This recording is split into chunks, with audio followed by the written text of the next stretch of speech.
বাংলাদেশের পরিস্থিতি নিয়ে মঙ্গলবার সকালে সর্বদল বৈঠকে বসে ভারত সরকার।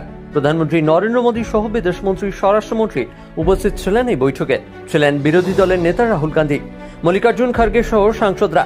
সূত্রের খবর, এই দিনে সর্বদলীয় বৈঠকে জানানো হয়েছে বাংলাদেশের পরিস্থিতির উপর কড়া নজর রাখছে ভারত।